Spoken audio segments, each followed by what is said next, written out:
السلام عليكم ورحمة الله. مرحبا بكم في صفحة شافل آبي هانو.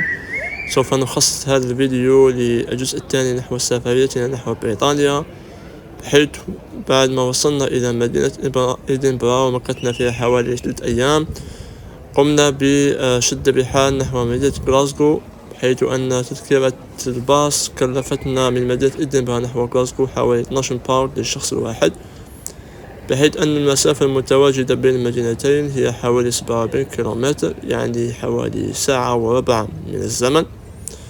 المشكلة في مدينة غلاسكو أنه معظم الفنادق غالية الثمن نوعا ما، فنادق من على الأقل 150 إلى 200 باوند لليلة الواحدة. وعليه قمنا بكراء هذا المنزل ليوم واحد فقط، حيث مكثنا اليوم واحد فقط لمدينة غلاسكو، حيث كلفنا هذا المنزل حوالي 100 باوند لليلة الواحدة.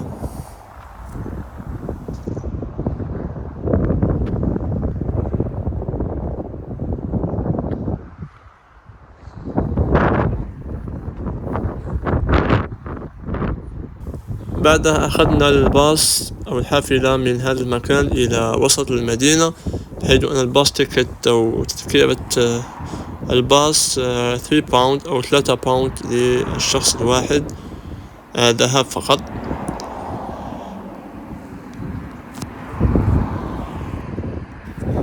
تعتبر مدينة غلاسكو ثاني أكبر مدينة في اسكتلندا بعد العاصمة إدنبرا، ولكن ما يميز غلاسكو أنها نوعا ما هي مدينة اقتصادية فيها كثير من المؤسسات والشركات، عكس مدينة إدنبرا التي تعتبر مدينة سياحية بامتياز تحتوي على كثير من المعالم.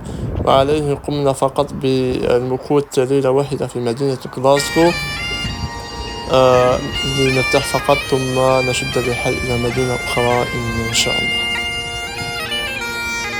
فيما يخص المعالم السياحية التي يمكن زيارتها في مدينة غلاسكو، هناك المدينة أو وسط المدينة الذي يتوفر على مجموعة من المحلات تتوفر على أشهر العلامات اللباس العالمية. غير ذلك لا يوجد ما يمكن، خاصة إذا قمت بزيارة إدنبرا فسوف ترى أن مدينة غلاسكو هي مدينة يمكن المكوث فيها حوالي يوم أو يومين كأقصى تقدير. فيما يخص الأماكن التي يمكن أن يأكل فيها أي مسلم، فالأماكن أو الأطعمة الحلال غير متوفرة كثيرا في مدينة غلاسكو، وعليه سوف تقوم فقط باللجوء إلى السوبر ماركت واختيار الأطعمة التي لا تتوفر على ما يخالف الديانة الإسلامية.